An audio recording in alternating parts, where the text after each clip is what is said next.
So let's talk about Mongolia. I didn't know anything about Mongolia. All I knew was the name Genghis Khan, which is the warlord that almost took over all of Asia and Europe. But that's all I knew about Mongolia going into it. We tried to get to Ulaanbaatar, which is the capital, from Beijing, and we took the cheaper option, which was going to be multiple trains. And it ended up taking us 5 days to get to Ulaanbaatar instead of a direct train.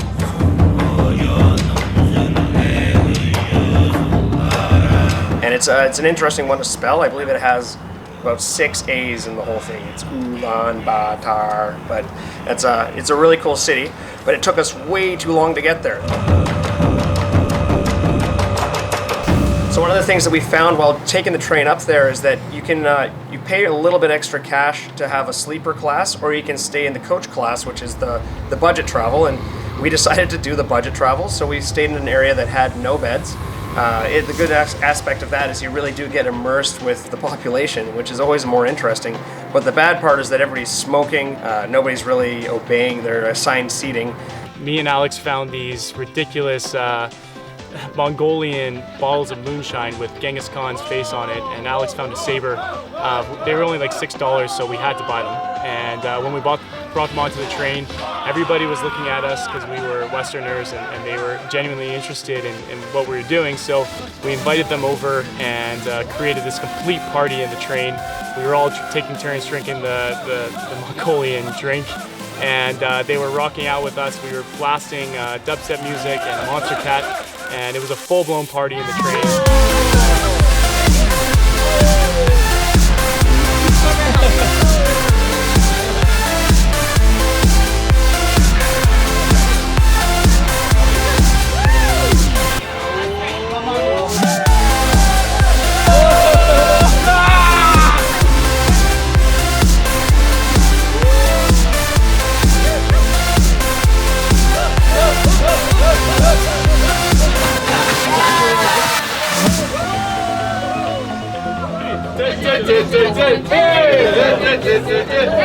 People from other carts were coming to us to party, and that was definitely a highlight going into Mongolia. And the whole train kind of got immersed. Actually, it was mostly just the men on the train got immersed in this atmosphere that we provided for them.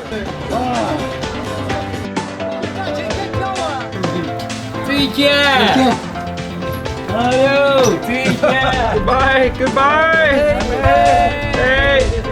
There is no place to sleep, so I managed to actually get pretty creative, and I made a bed for myself where they keep all of the luggage, which was strong enough to hold the luggage, so strong enough to hold me. I thought I was pretty clever.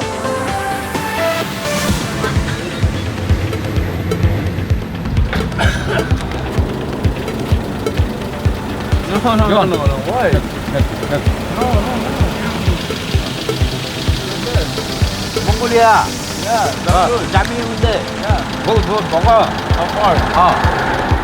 They're trying to rip us off royally by making us pay 300 yuan to go across to the border, but then this lovely Land Cruiser came up and said we can do it for 80.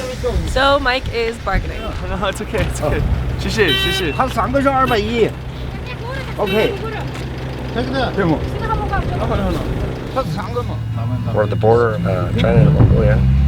We're about to enter one of the more interesting parts of this trip, I believe. We don't know yet, though. Eagles, reindeer, horse milk. I foresee milking horses. So excited for that. And eagles. I'm gonna milk an eagle. If I have the opportunity, I'm just gonna grab its tiny little nipples. Not enough eagles have nipples. I don't think they have nipples. No chance. You'll have to Google that later. I don't need to Google it. I already know. Eagles have prime little nips that are waiting for me to milk them relentlessly.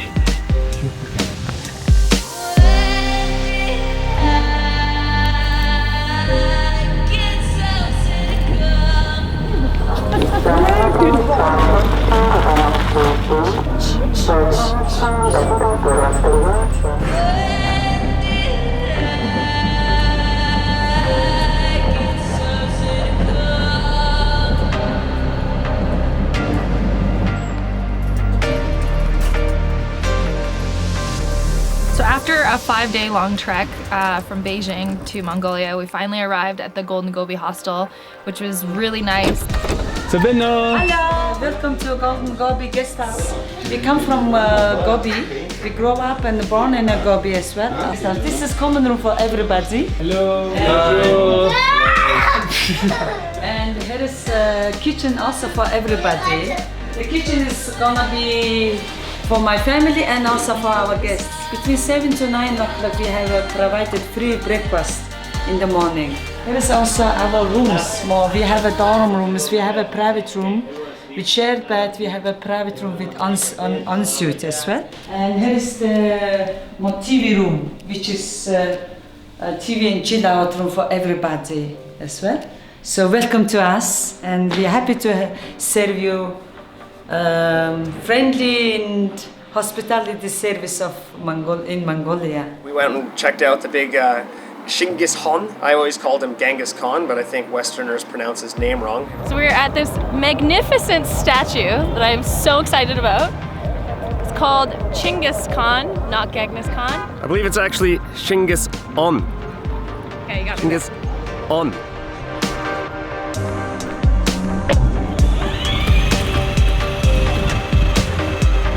The next day we geared up and got ready for our 10-day trek through Mongolia with the Golden Gobi Tour.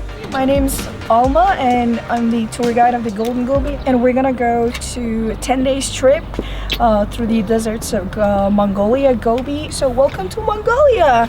Wow, she's you. good. The first day we got a chance to hang out with a Kazakh eagle hunter. He actually took us to his house and had an eagle there that he had trained since it was about 1 year old.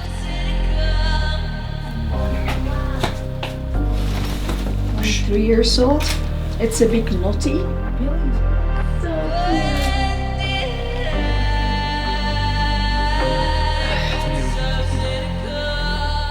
It was really interesting to see the connection between this wild animal and this man.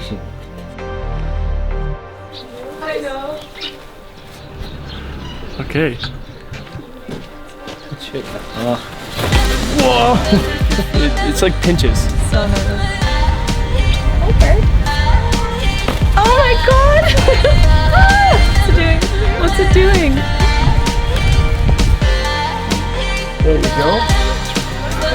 I can hear him breathing. That was nerve-wracking. He grabbed his other eagle and this massive vulture and he put them in the back of his trunk, and then we all drove out to the Genghis Khan statue. It's the biggest horse statue in the world.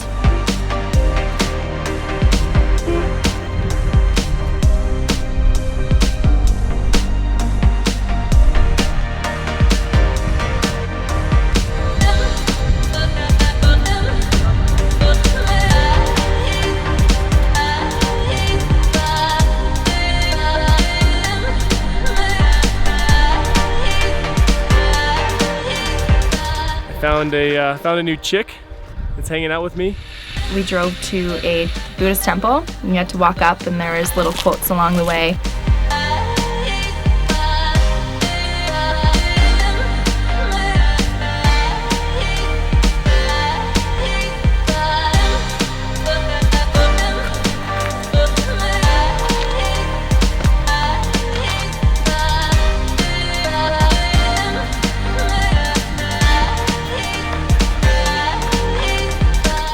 And we watched the sunset.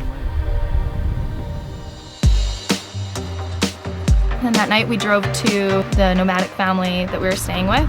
They were a Kazakh family.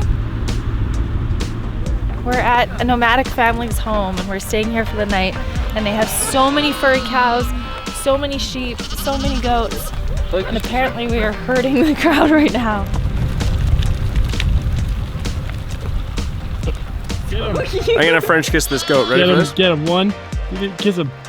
He's so cute. He loves your beard. Yeah, that's right. It's because I've been putting chips in there, I think. I'm in heaven right now. Nice. Shoes on? Shoes on or off? So nice and warm in here. Have to. Hey baby. Hey, baby. Okay baby. Эртний жұмысқа алынымыз. Боғаламыз сиырдың.